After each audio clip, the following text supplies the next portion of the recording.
Ladies and gentlemen, it's Adrian Zdunczyk, CMT, Trader Market English and Crypto Birb, and I want to welcome you warmly to our today's AMA session, Ask Me Anything session with our partners at Treehouse.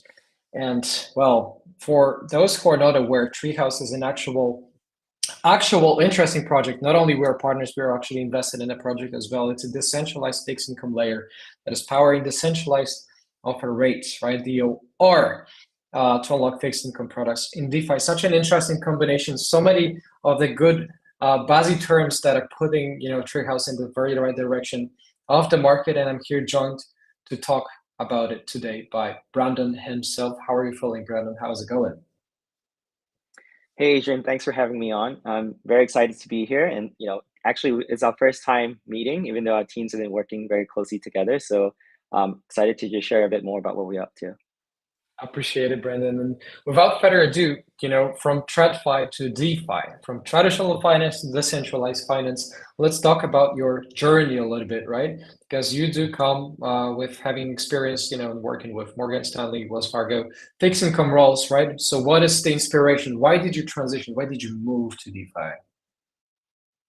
Yeah, so my journey started in 2019. I was in crypto before, but really when DeFi kicked off. So the early days of Uniswap, Sushi, and during the day, I would be trading fixed income products at Morgan Stanley. But during the night, I would be a degenerate. I'll be trading with a group of friends, and we had a crew that were really close. A few of them went on to start crypto firms, some very big, like Amber. We had a few other friends of ours that started hedge funds. So when I saw all my peers started moving into the crypto world, it made a lot of sense. And how Treehouse came about was that we were trading a lot of DeFi, during the early days, and we needed something to track our position. We built a portfolio management system to start, and it kicked off really well. And over time, Treehouse is now evolved into this fixed income layer that we're building. And yeah, basically what we're building today with tAssets, DOR. We've gone a long way. I love it so much. And, speaking of the fixed income, like how do we actually bring fixed income to DeFi? Why and how? Yeah, I think we should start at the premise of, exactly what you're saying. Why fixed income in crypto? Let's start with traditional finance, right? In the traditional finance world, fixed income is actually 5 times larger than equities. It's way bigger than commodities, right? So when people talk, when the media talk about like Tesla, NVIDIA, fixed income is actually way bigger. It's just mainly played with through, mainly institutions that are playing those instruments, but it's massive. When you talk about fixed income in crypto, it's almost non-existent. I mean, it's a very, very early subset compared to all the other asset classes that exist. The journey of crypto has been very unique and different in that we started with Bitcoin in 2009. It's kind of moved to GBTC as the first access for institutions to get involved. That moved into, BitMEX launching perpetuals. We had options thereafter, Binance and Bybit in like 2018, 2019, and then DeFi. So we've kind of missed an entire sector, which is fixed income, and that's very much needed. So Treehouse, we believe that, there's missing infrastructure, and that's the reason why fixed income isn't as big as it is today. And we're looking to solve that gap. All right, so tAssets. So for everybody who's coming through, as the newcomers, right? For people that are just getting started, the question that they have in the mind is, what is fixed income? What is the asset? Why care about this? Why should my, what is it? What is that kind of like it's causing me to pull into that? Is it the actual incentives? Is it the money that they're going to make off of it, or the fractionalization or the RWA aspects of that? Talk to me through about it, if you don't mind. Yeah, for sure. That's a very great point that you brought up. Like, why have fixed income in crypto? I think in the space that we're in today, we're kind of like a world obsessed with, what people say, like, get a Lambo, right? When you get into crypto, you're trying to aim for that Lambo. But fixed income is kind of like the Toyota equivalent in the crypto world. It's not as sexy, right? But as we start maturing as a space, right, we're going to start needing, I mean, especially as the institutions start coming in, it's very important that we have something that is stable, right, that is transparent, that is secure, and provides some form of stream of revenue. So that is really the premise of I mean, we have to eventually evolve as a space, and this asset class will help bring all these elements to what we're trying to do. So touching upon into like what tAsset is. So you brought up the concept of tAsset. Let me just explain to users, I mean, what it actually is. tAsset stands for Treehouse Asset. And the first implementation that we launched is called tETH. tETH, in underlying it, it's a liquid staking token. So it's LST. We put a twist to it. We call it LST 2.0 because not only are you earning proof of stake yield, there is this additional element of where we optimize yield through an arbitrage strategy. So underlying tETH, we actually partnered with Lido. So we're holding WST and then we do this arbitrage strategy on money markets. And I'll kind of walk you through three things of what tAsset does that differentiates ourselves from all the other ETH derivatives. So the first of which is it's democratized access to this interest rate arbitrage strategy. Anyone with ETH can just stake it with us, and now they're not only earning, they're earning this additional yield. The second thing that tETH does is that by doing this arbitrage strategy and giving that return to users, we're not just getting more yield, we're actually helping keep the market efficient.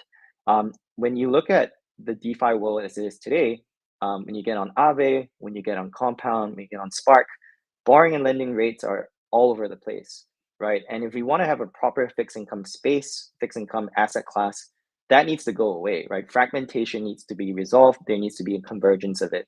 So, let's bring some analogy of like traditional finance. When you go and borrow US dollar, you don't expect someone standing out there willing to lend you out US dollar at 1% because you can just take that you can just borrow that 1% and put it into a government bond and earn it like risk-free return. So that has to go away, and that naturally goes away in traditional finance because it's a very mature market. We want to do that for DeFi. We want to do it on chain, and we're helping converge the rate. The third thing of what tAsset does is that it powers DOR, Decentralized Offered Rate. And I'm happy to get into that, but I'm sure you have questions. Gotcha, man.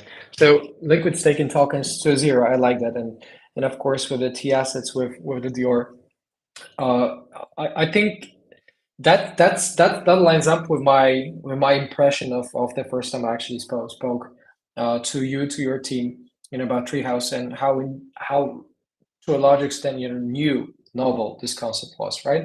So you're not only not afraid of pulling up, fixing the new terms that they can be utilized, I think, and propagated in the entirety of the DeFi, right? That marks your presence, that shows your relevance, that putting just and observing the whole thing from the user perspective, from the perspective, kind of like a token owner and the someone who's holding a stake in a project, right? In many different shapes and fashions. It's very impressive for what you built for the entire ecosystem out of that, right? And let's talk about DOR being basically a set of benchmarking, kind of like a system, right? Like a framework for rate benchmarking, because it has to bring the transparency, right, and the centralization for the benchmark rates. However, how does it ensure the fairness? How does it ensure the unbiased rate setting that is so much needed to the DeFi adoption, please? Yeah, that's a great question. I think for listeners, maybe I can start with just trying to explain what DOR is in the context of traditional finance, because it's an entirely new primitive that we're building in crypto, and understanding what happens in the traditional finance world is very important to seeing how this can then power new primitives and how it can change the game for our entire space. So I'm going to talk a little bit about history, because I think it's very relevant here. So DOR stands for, again, Decentralized Offered Rates. It's essentially a decentralized benchmark rate. So let's go back to the 1980s, because in the 1980s, the fixed income market then kind of reminds me of what crypto is like today for fixed income. So in the 1980s, the fixed income market was big, but it wasn't as big as it is today, where it's now 5 times larger than equities. It's probably on par with equities at that point in time. And well, at that point in time, the kind of instruments you could do in fixed income was pretty limited. You could get like a loan, right? A simple loan. You can get into like a mortgage. And even then, like any kind of fixed income instrument that you get into, you'll get a term sheet on paper. And if you get into the terms, you'll find a reference rate. And if you go to, say, Citibank, you'll see a Citibank reference rate. If you go to Bank of America, it'll be a Bank of America reference rate. And the issue there was that all these different, loans were all using different methodologies, and it was extremely fragmented. And that caused a lot of inefficiencies, where if a bank wanted to recycle that capital, they wouldn't be able to do it because the methodology used is significantly different from the other bank. So they had to warehouse it and keep it. That all changed in 1981. In 1981, LIBOR was born. So LIBOR stands for the London Interbank Offered Rate. When LIBOR was born, it changed the game for the space. When LIBOR was born, immediately you see, in terms of volumes, in terms of new kinds of instruments in the fixed income world, there was a hockey puck. It was just a massive growth thereafter over the next few years. The following year after LIBOR was born, interest rate swaps were developed, what I used to do. Mortgage-backed securities were developed a few years thereafter. And what LIBOR did was that it set, the central bank kind of came together and they said, hey, let's use this one unified benchmark. And LIBOR unified everyone to say, hey, now every instrument is using the same benchmark. So it's easy to then hedge it. It's easy to trade among each other, among banks, among counterparties. The problem, however, with LIBOR was that it was prone to manipulation. We found out many years later that banks were lying about it. They got fined. They were colluding. They were manipulating the rate in their favor, so that they would do well from a P&L perspective from their trading book. So it was defunct and it was replaced with SOFR, SOFR, another benchmark rate. Without going too much into the details, SOFR was extremely centralized as well. So in our view, coming back to crypto, especially in Ethereum, it's where we're building to start with. Ethereum is a decentralized economy, right? It's a decentralized ecosystem. Because you're building decentralized products, you need a decentralized benchmark rate as well. Because even if a centralized authority comes up and say, hey, let's use my benchmark rate, no one's really going to listen to it, again, because it's decentralized. So DOR solves that problem. DOR is a decentralized benchmark rate. And how it works is that it takes principles of LIBOR plus SOFR in the form of an oracle. We've added staking and slashing to solve the issues of collusion, to solve the issues of manipulation, which answers your question of how it ensures fair and unbiased rate setting. We've also introduced 5 different stakeholders that work together to collectively power this DOR ecosystem. So there's first one, the most important user case here is that when you're using these rates, it's actually powered by a distributed network of panelists. And we're working with some of the biggest market makers, QCP, Selene, that are powering this. We also have signed on a bunch of different staking houses from like Everstake, Kiln, RockX, A41, and all of them work together in their own independent way to then provide data so that there's trust in using this benchmark rate that we call DOR. I love it, and that's an actual perfect explanation, Brandon. Right? I think for anybody coming from the fixed income markets, that for anybody that comes from the fixed income markets, even though they didn't have anything to do with crypto, they could actually understand they could actually understand, how it's all embedded in the DeFi ecosystem. So I actually appreciate, how you make it all easy and readable. At the same time, it must have come for a lot of hurdles. It must have come for a lot of, hard lessons ultimately that we're all dealing with in this industry. This industry is very often filled with bad actors. It's known for being filthy and dirty, and a lot of scammers, a lot of impersonators, and then Ponzi schemes. And it's so difficult for reliable, good, trustworthy, competent projects and people like you, Brandon, like Treehouse, to make their way in through the whole mud, right? So let's talk about your biggest hurdles ever since the inception up until this day. Uh, do you have anything particular that comes to your mind when speaking of the difficulties? Yeah, we definitely, right. We face a lot of issues. We've been building Treehouse now for 4 years, and I think if I were to pinpoint one of the biggest thing that we have to that we had trouble with was actually convincing people that fixed income mattered in crypto. Again, fixed income is like the Toyota in a world obsessed with Lamborghinis. So it's really hard to come to someone and say, hey, if I give you this 5% yield and it is stable over the course of a year, most people would say, hey, that doesn't sound so much like crypto. That sounds like you buying a treasury bond in a traditional finance world. So that, we had to face a lot of trying to fight against the norm of saying that beyond just all the, all these Ponzonomics that you're seeing, all these crazy high yield inflation, fixed income is very, very important. And I think now we're in a very, very good time. We're in an opportune time because the space is maturing very, very quickly, right? As I was saying, just a year back, we didn't even have Bitcoin ETF. Now we have that. We also have ETH ETF. I think the cycle of institutions when they do come in which a lot of them are looking to come in now with regulations being so much more open with the new U.S. administration, is that they're not going to jump into the degen DeFi protocols at all, right? They're not going to touch that, right? The real big like BlackRock and all those guys, they're not going to touch that. Now that they have ETH ETF, the next stage would be to stake that ETH, right? Proof of stake.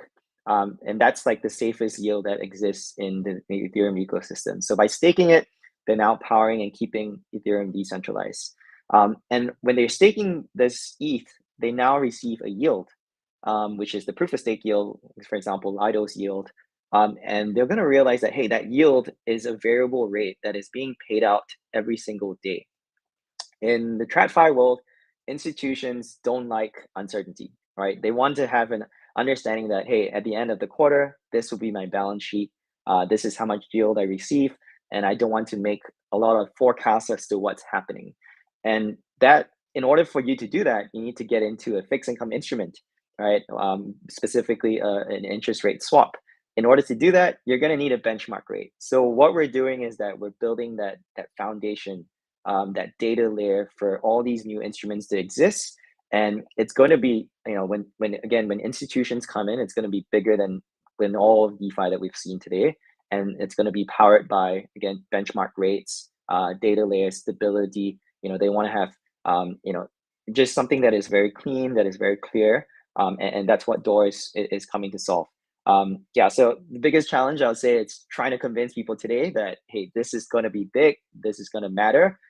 That is changing right now. I think in terms of adoption, we're working with a bunch of different protocols. We're actively bootstrapping new primitives already. We have something called Project Bamboo, where we're working with 8 crypto hedge funds and a bunch of top market makers.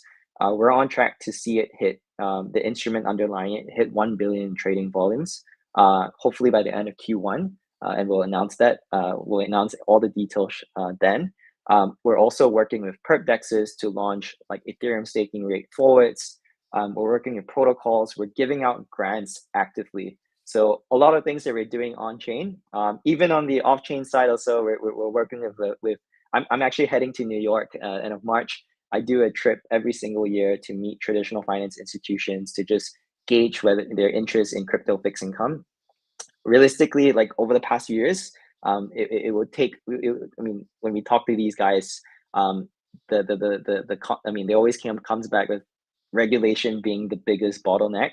But when I reached out this year, right, you can see a shift in the tone, that everyone's excited, down to the biggest banks. So guys at MS that I know that I'm going to be meeting, even at Goldman, even at BlackRock, everyone's kind of excited, and I think the space is opening up. So we're in a very, very good position right now. Mm. I couldn't agree more. Me being a CMT charter market ignition, this is more like an OG accreditation. I'm the only CMT in Poland that's parallel to CFA. It's part of the CFA Institute. So OG is kind of like a Wall Street, type of analysis. And very often when I speak to the people, when I spoke to the people, from the outside of crypto, to the traditional finance people, they were, especially when they were representing some funds and investment companies, they were presenting a lot of what I called institutional bias, which is exactly what you've mentioned, and you had the nail right on the head right there, Brandon, right? Because you could present them numbers, you can present them the return mechanisms. At the same time, they say, it's Ponzi, right?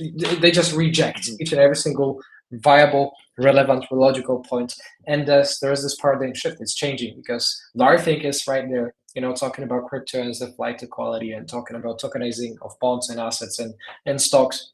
The ETF's 120 billion, volume. AUM, with BlackRock close to 60 billion alone. Vanguard, Vanek, Grayscale. There is no excuse not to be in the game anymore, right? And I fully agree.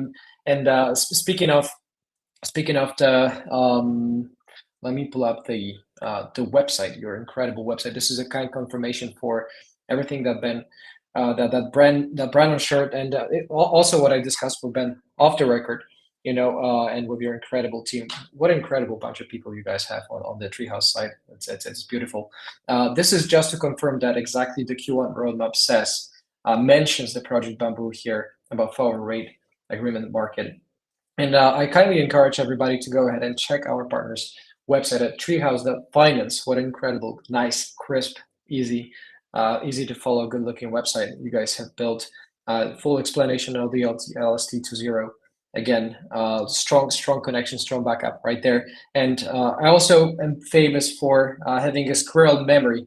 And squirrel memory is exactly what makes me ensure that you guys are head over to following Treehouse on Twitter or Next, right? So make sure you hit the follow button on Treehouse Fi. That's their handle. There's always there's way over 70,000 people. It's a whole big stadium. It's more than I think Super Bowl housed, in the stadium alone. So that's a big number of people. And before we get to the final question, Brandon, I'd love to check your brain on what's ahead, right? Because of course we can talk about the Q1, the Q2. Of course, it's listed up on your website. However, with the future, right, of the DeFi fixed income market at all, that you mentioned is just being built, and that you're laying the foundation beneath that, which is something commendable. For the Treehouse, speaking about hitting 340 million in TVL, and of course going and spreading across the chains, what's the next biggest thing that you personally, Brandon, feel the most excited about, be it Q1, Q2, next months, about Treehouse? Yeah. So yeah. Thanks for the kind words. We've been shipping. Like you said, we've hit 340 million TVL. That's going to grow a lot more. There's going to be a lot more partnerships. In terms of what I'm most excited about is Door. So we've done well on tAsset, right? We've seen a lot of traction pick up. We hit 30 million in TVL the first day we launched it, and then when it hit the cap immediately. The second cap that we raised, it hit 80 million. So that was great. In terms of, we launched on Pendle last week, and we're now valued as the most valuable airdrop in ETH over the whole course of the past week. So that's been very exciting. But I encourage listeners to read up a bit more about Door. So we launched Door mainnet 2 weeks ago, and Door is the first ever decentralized fixed income benchmark in crypto. It's going to change the game of crypto, right? Institutions are here, yes, but this will also benefit retail, right? They're not the only ones paying attention. Ultimately, there'll be more sophisticated yield products, but it will come in the form of an easy way for users to understand it. especially as institutions provide more new primitives that are coming out when they come into the space. I think we're excited to partner up with a lot of large protocols. So we can't name all of them yet, but there's going to be a lot of new doors that are going to be springing up, and users and holders of tETH will be able to participate by delegating into specific operators of door, as well as panelists of door. So that is going to be our focus for the rest of the year. There's a lot to come, a lot of milestones to hit, and keep watch for us. One more thing is that thanks for showing our website. I actually wrote a book on the topic. I know not many protocols have a lot to read, but I actually wrote an entire book on it, like 120-pager piece. So if you're interested to learn more about door and tAssets, you can head on to our website. There's under Learn. There's it's a free book. It's called One Rate to Rule Them All. And you'll have what's the website? What's the website? We're gonna pull it up right now. Just our website, treehouse.finance. If you at the top, I got you. I can kind of let me do it right away. There you go. So obviously, whatever we've done, it was just a 20-minute conversation. Resources at the bottom. One rate to rule them all. There you go. Right on how much I love the name. God, man. Incredible. Inspired by Lord of the Rings. Of course. So it's a book that I wrote, and it talks a lot more deeper into what we've been building over the past few years and how we intend to change the game, and to be an important infrastructure, just the same way Chainlink is today, just the same way Aave is. I think it's the perfect time, especially with how regulation has been opening it up. Of course, and well, that sounds like a good read for me for the night tonight. So I know what I'm gonna keep my eyes glued onto. So Brandon, first of all, thanks for sharing with us your wealth of knowledge. It does sound, even to the newcomers, to everybody who's new in the space, that having such a reliable person like you coming from the outside of the crypto, with the experience in the fixed income markets, in the traditional sense, it is so much essential. So, on behalf, I think, of the entire crypto community, I dare say that it's great to have you on the crypto side, Brandon. And having spent the last 30 minutes almost, and counting with you, with the community, there are well over 2,000 people watching us live now as we speak. Good luck trying to fit them in one room. It's gonna be rough. Everybody's anticipating, a lot of fireworks. Not only by what you mentioned, a lot of things are listed on the website, and of course you keep your account on X, Twitter, rightly refreshed every single day. Is there any final kind of like a final reference, golden thought, golden tip that you'd like to leave our viewers and listeners with for today? Just one again, thanks for the kind words. Your community is amazing. They've been very engaging with us. They're Discord, they've been following us, so it's been awesome. I guess one thing is what to leave is that if you're interested in crypto, right, this is the perfect time. We're actually we love builders to build on top of what we're building door, right? And we're actually giving out grants. We're also investing, so we're launching an eco fund. We're working with bigger VCs like GSR, Lead Block, Mirana, to invest into projects that are building into fixed income. So if whatever you heard resonated with you, and you think there's something that you want to do in the crypto space related to fixed income, reach out to us. We'd love to see how we can work together. Love it so much. Intelligent, trustworthy, reliable, innovative. I think those are just some of the terms that come to my mind after this discussion, Brandon. Thank you so much for coming over to our MA session. And do definitely please come and stop by, visit as anytime soon, because the community is going to anticipate all the good things and fireworks that are lining up on the horizon for Treehouse. And do make sure everybody, final kind of recommendation, to follow their account at Treehouse Fi with their handle. I've been your host, Adrian Zdunczyk, CMT Charter Market Technician, CryptoBird. And thank you for coming to the show, Brandon. Thanks for having me.